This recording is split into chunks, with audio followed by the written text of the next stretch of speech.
Hey, so I've got a little bit of daylight left, and I thought I would see if I could share a little live with you with Sattva.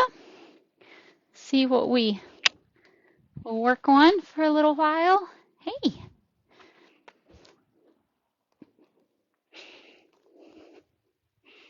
hello, hello, hello. Yeah, just kind of feeling into where we're at. Girl, I think what would be nice to work on for a little bit is asking for a little bit of movement and then being able to ground again. We've done quite a bit of grounding, but putting those two together. So first want to be able to ground first, ideally. Then I'm just going to ask. Nice. And I'm going to I'm going to take the ask away as soon as she starts to think in that direction. And again. Nice. Well done. And so you can see that second time she followed that thought. Ask again. Nice. And then that time she followed the thought even further. So my intent is to initiate. I'm wanting to give Sattva time to really process the ask and then let it move her body. You know, the physical thing we see comes after the feeling and the thought. So I want her to have an opportunity to have the thought, then it moves through her body. Nice. Can ask again. Nice. Girl. And then wanting her to be comfortable coming back to a place of then grounding again. And I'm going back to this exercise that she's familiar with where I can touch her. And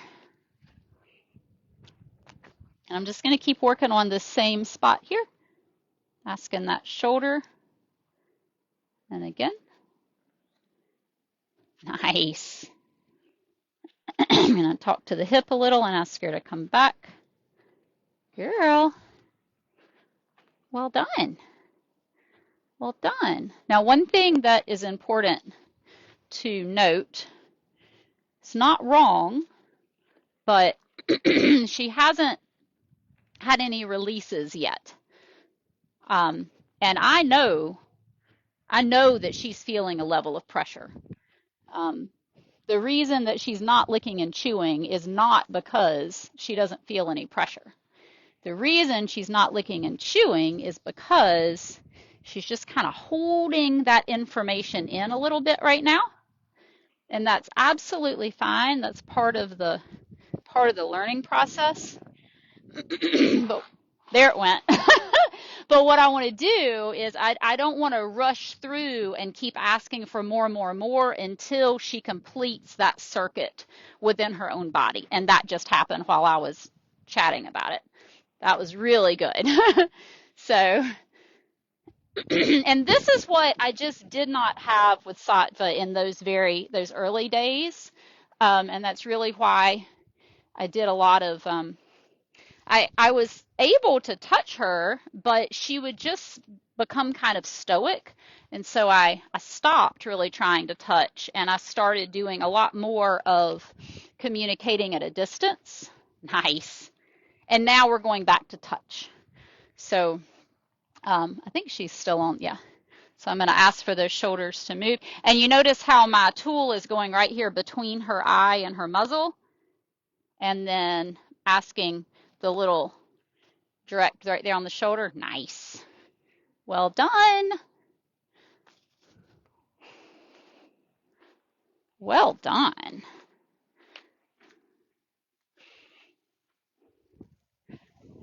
All right, ask again.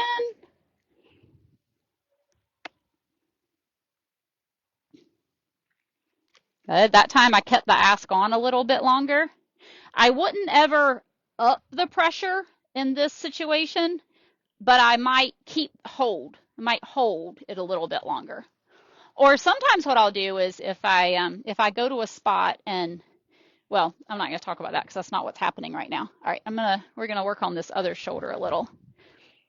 Talk to this shoulder. She says, I'd like to check out. Okay, so this gives me a good example. So this time, I'm going to pretend that she did the thing that I wanted her to do. So my intention is for her to bring her shoulder this way, right? I'm gonna ask. Oh, well, then she started to think about it. So I didn't have to pretend, actually. I was going to pretend. Go again.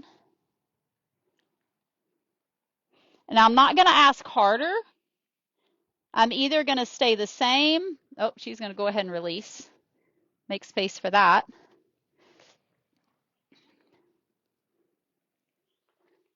Nice. I might come back in a little sooner. There we go. Again. There we go. Well done. So I'm wanting her to be able to isolate the part of her body I'm talking to. Okay, so this is an example of kind of her thinking that she's supposed to just hang here. And so this is where I would not escalate pressure. I'm just going to look for the slightest bit. There it is. See? Nice. Good girl. I'm looking for the very slightest bit of her thinking in that direction, and I'm going to take the pressure off.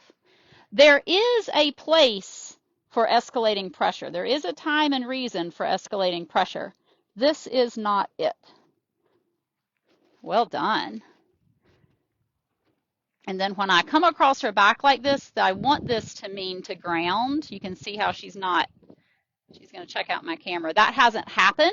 She hasn't stopped. So I'm just going to keep my tool doing the same thing because my intention is for her to actually stop. And so none of this is wrong. There we go. Then she stopped. But it wasn't the thing I was intending. So I'm going to keep doing the thing I'm doing until she finds that answer. Nice. The other thing that's kind of secondary, a secondary benefit to all this is just how she gets used to this tool all around her body. So we're going to talk to this shoulder. Nice. And you notice I'm taking the ask off as soon as she thinks in that direction. Ah, that was so much better. So that time the pressure came in her body from me asking, and she was able to set it free really quickly. So the space between pressure and then release, I want that space to be a short interval, ideally. So when I started, she was holding that pressure in her body for a long time, and then she let out she blew that raspberry and then licked and chewed earlier. But right now she's having a short. Okay, so here we are again with that tap. She's like, well, that's not, I'll just kind of hang out here because she doesn't know for sure that that's what that means. So I'm going to just go to that. So I'm not asking with more pressure. Nice. But I'm saying yes the moment that she starts to shift. Well done. Well done. Yeah. Might throw in some of these big sharp ones because I want to remind her that that doesn't mean anything scary at all.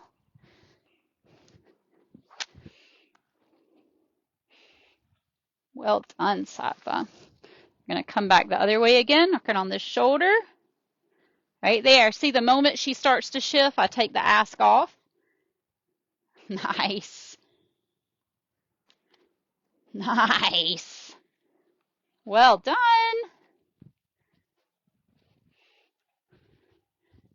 Well done. Such a smart girl. Well done. Oh, apologize. One thing I've been doing when I touch, she doesn't love when I touch an ear. So lots of times I'll sprinkle in a little something good. So that's just, it's simply association. So something's happening that she's kind of having to tolerate when I touch that ear. There's like a level of, tolerating it. And so she's having to pour out of her cup a little extra with that. So if she's going to have to pour out a little extra, I want to make sure I'm pouring back in a little extra, and I can do that with the food reward. So it's not like straight up clicker training or positive reinforcement, because I'm also using these other tools, ways of communicating, but I'm still using the food rewards in a way that supports us through that association that I just did, because recognizing that she didn't love me touching her ear. So I'm going to ask for that shoulder again. I noticed that if you just, so right here, I love that she's not worried about my stick. But what'll happen if you just stay and just keep tapping is they'll start to think that it doesn't mean anything. So I'm going to keep, this is the pretending piece I was talking about a moment ago. I'm going to pretend that she's doing the thing, and then she does it. And again, and I could have gone ahead and there we go. Nice. Nice. I know I could have, couldn't I? You see that little nose push? She said, you really didn't have to ask and then ask again. Like, I really would have appreciated if you had acknowledged that I did the thing. You're right. You're right.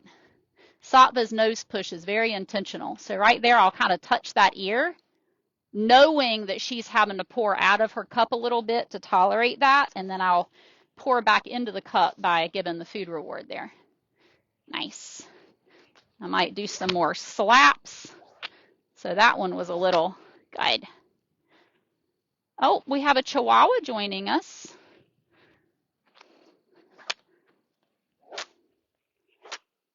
I love that she can just keep chewing her food reward while I'm doing this and not needing to stop chewing.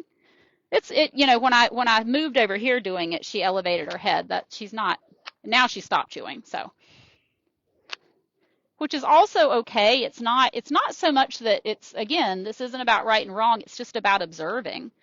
It's about being aware of how she's feeling, which basically means if she's not able to continue to chew her food right now, it just means I don't need to go ahead and jump further to the next thing.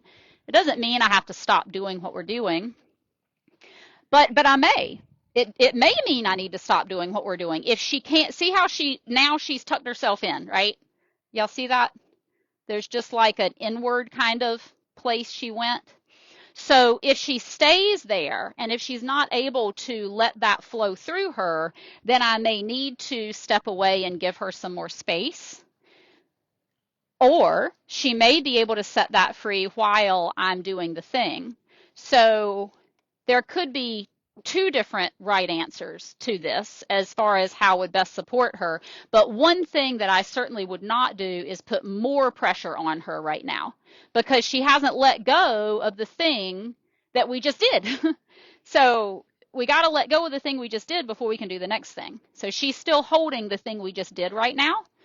And so I can either keep doing the thing and stay same. Sometimes that's supportive. Or I can take pressure away. Yeah, was that nice? She says that was good. And another thing I could do is go to something that she understands better. That can also be supportive when she kind of gets stuck. Because right now she needs to release, and it hasn't happened yet. So now there's another thing I can think of that I could do, and that would be doing something that she understands. The only thing that I wouldn't want to do, or not the only, the thing that I can think of right now that I wouldn't want to do is I wouldn't want to then ask more of her that would add to the pressure that she's feeling in a way she doesn't understand.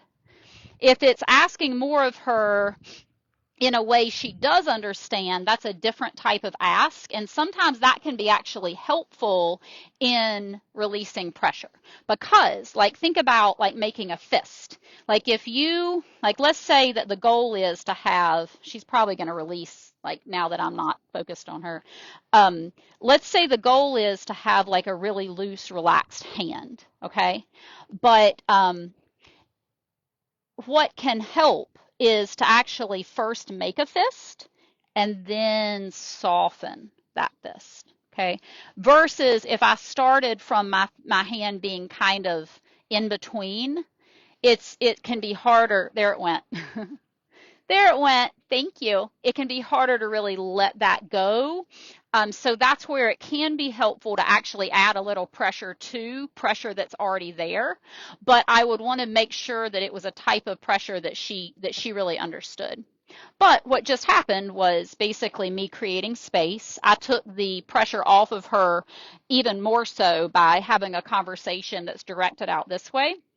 And she was able to set that free. So that was, and I got in this right eye. So I do want to be able to be back over here. It's important that I want the last thing that she thinks about to be something that I don't want. Let me back up. I don't want to have, yes. So now she's releasing and I'm over here. So that's what I want. I wanted to be able to have that happen before we go to bed. Rather than, you know, what happened earlier was I was making these slapping the air sounds, and she was pretty good with it with me on her right, but when I came on her left, she didn't leave, but she got stoic. She stopped chewing her food. She wasn't like licking and chewing as a release, but she was chewing up food, and she stopped chewing her food. And she got really still and then held.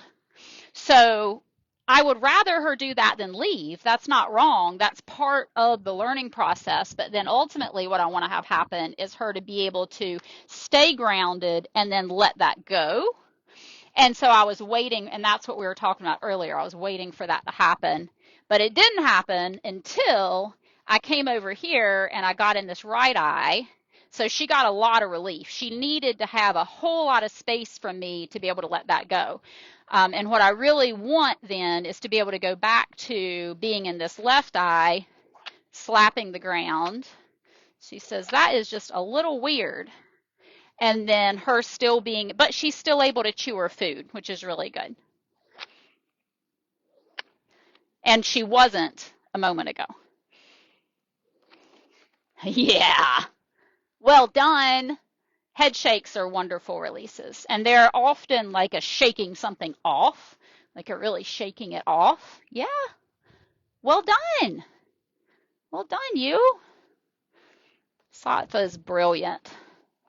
She is the perfect quality of sensitivity and reactivity and groundedness and confidence. She is absolutely the perfect pairing. She has a double swirl right there between your eyes. You have a double swirl, which is the sign of a unicorn, and some say multiple personalities in the best of ways. But she definitely has a very reactive, high energy, super sensitive side, and a very relaxed, quiet, grounded. Yes, Mira, I hear you, but I don't see you. Yeah. Yeah? I'll put them back up. Yep. I will. I will once I finish this. Thank you. Nice. Thank you. All right. I appreciate that. Well done. All right. All right. Until next time.